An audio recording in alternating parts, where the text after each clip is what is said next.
did you meet David Lee Hoffman? Well, I walked down the hill in Berkeley where I live, about 3 blocks down the hill there's a public park. And in this park every year they have an event called Himalaya Festival, or Himalaya Fair.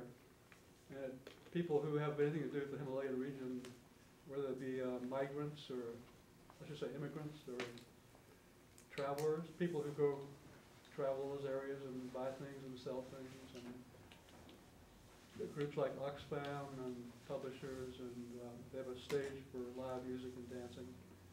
And there's a white tent with beautiful applique images of Tibetan Buddhism stitched into the tent wall. And this guy here was out front giving away samples of high-quality Chinese tea. And I had some of that tea and tasted it, and my mind started doing things interesting I'd never experienced with coffee. And I was hearing him tell stories, and I sipped some tea, listened to his stories, and he asked me some questions, and I told him about making Burden of Dreams, and he thought, he'd seen the film and liked it, and then at one point I thought maybe he'd be an interesting subject for a film. And he agreed, and said, why don't you come with me to China? I said, okay. So I wanted to learn digital filmmaking. I've always done 16 millimeter.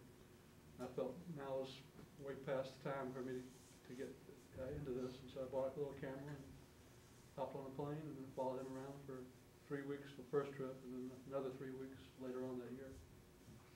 And how was that 12-hour walk? Well, I managed to not have to do that. I would have if he had insisted. I didn't like, the camera is light, but it's not that light. All right.